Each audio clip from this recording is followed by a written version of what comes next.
हरे कृष्ण। हमारे YouTube channel पर आप सभी का हार्दिक स्वागत है।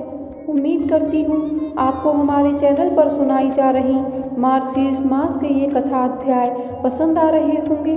आज आप श्रवण करेंगे अध्याय 5 का, जिसमें देवी पार्वती ने भगवान शिव से पूछा, हे प्रभु, अन्य कृतघ्नों को जिस जिस फल की प्राप्ति होती है उसके बारे में उन वेद वेदांग के पारंगत विद्वानों ने क्या कहा।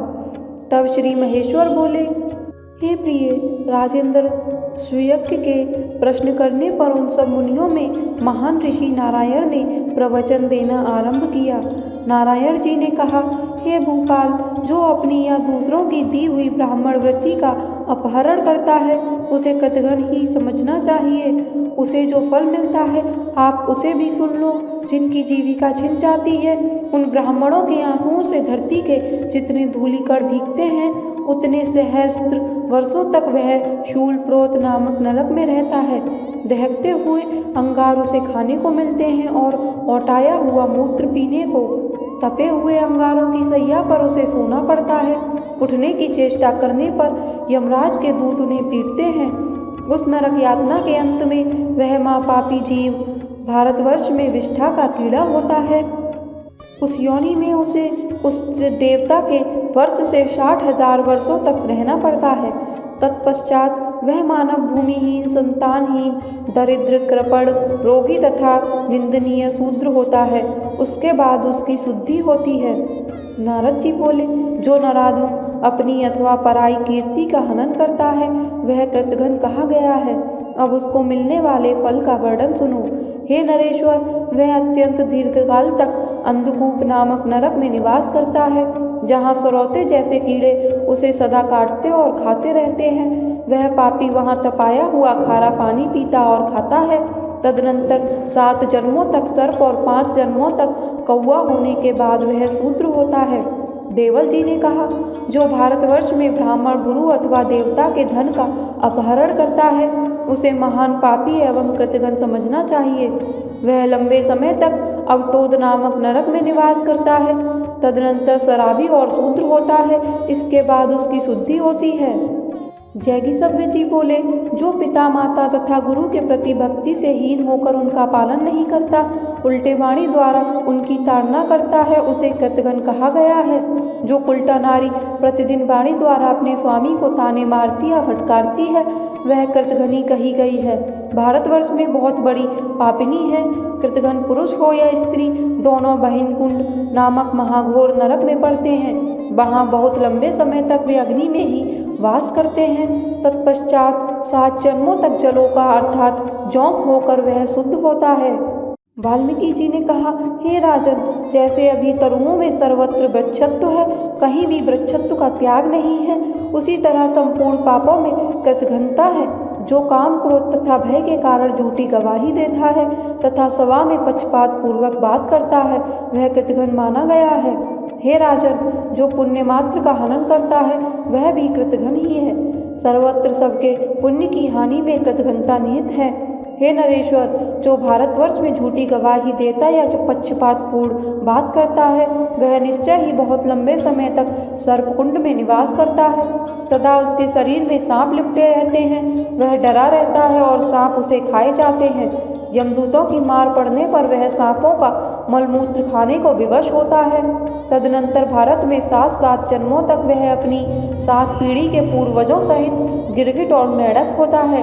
इसके बाद विशाल वन में सेमल का वृक्ष होता है। तत्पश्चात गूंगा मनुष्य एवं शूद्र होकर वह शुद्धि लाभ करता है।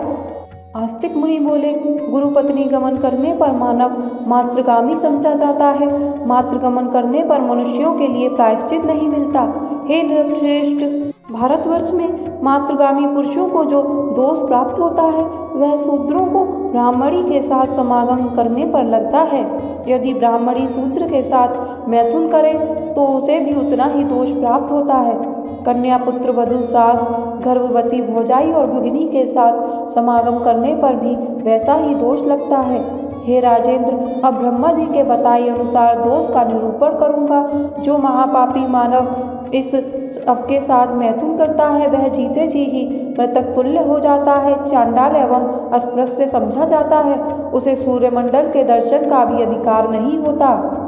वह शालिग्राम का, उनके चरणामृत का, तुलसी दल मिश्रित जल का, संपूर्ण तीर्थ जल का तथा ब्राह्मणों के चरणोदक का स्पर्श भी नहीं कर सकता।